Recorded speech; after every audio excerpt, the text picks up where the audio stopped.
Another advantage, or rather, another thing that you need to pay special attention to while you are learning Pinyin is the tones.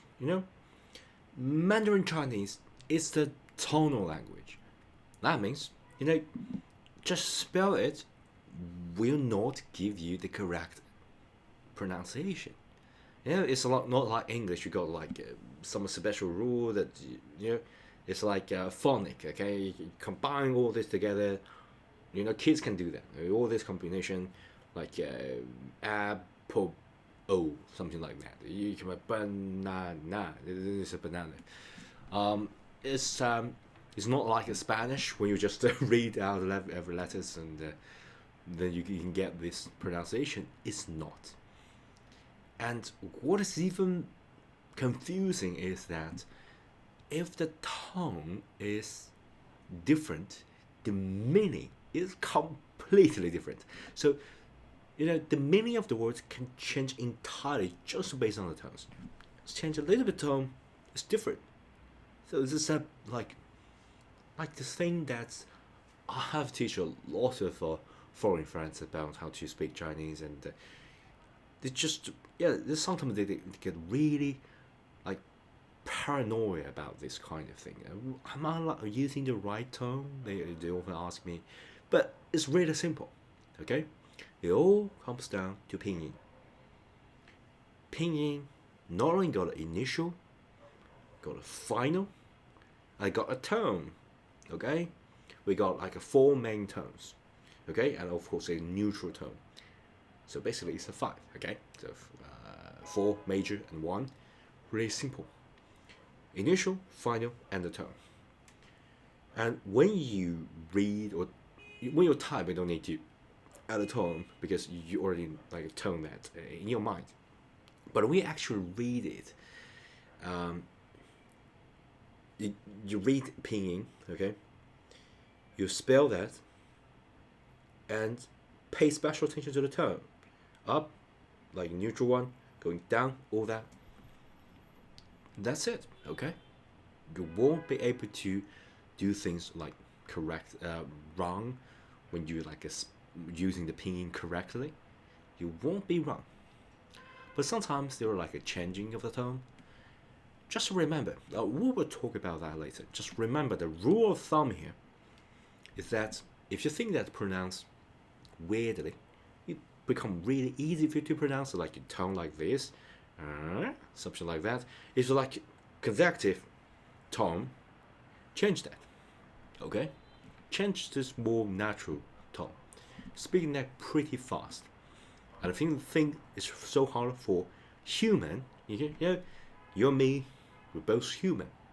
A human sometimes can't pronounce things. Same like in English. Sometimes we can't pronounce things.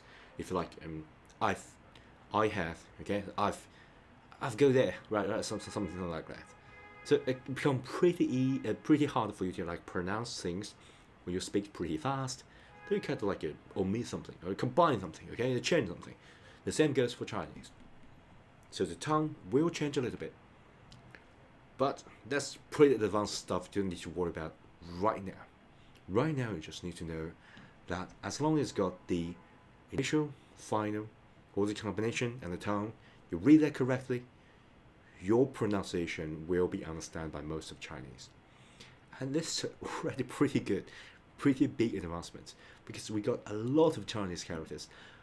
Like the most used Chinese characters, I think we got thousands of it. And it become pretty hard for you to memorize it. But as long as it got pinyin, you got like secret helper, okay? You got some like AI or whatever software, boom, everything got pinyin on it, and you can read it.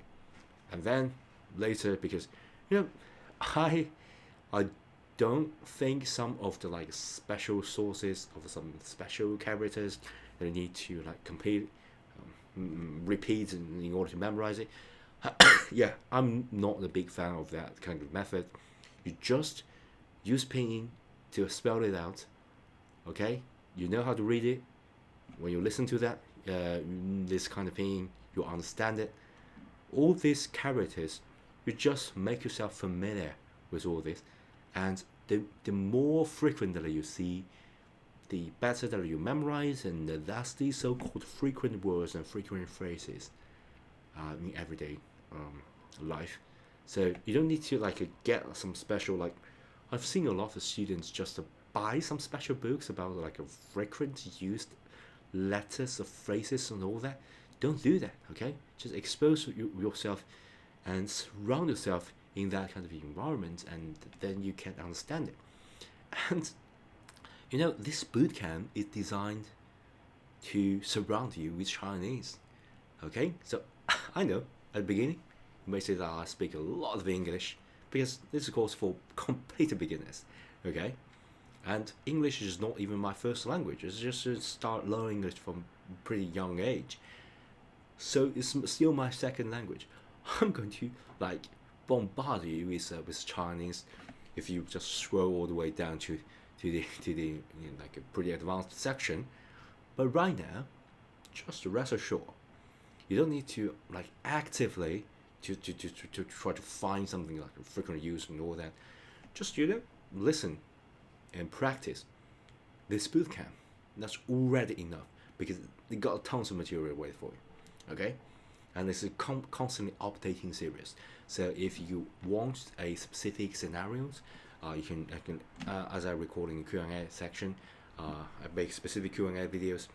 Leave in the Q&A section, and I will personally, if it's a good question, if it's an appropriate question, if it's a question that a lot of people want to learn, I will like make a special dedicated video for you. Okay, so yeah, I think that's pretty enough about the pinyin, and let's actually get started to learn it.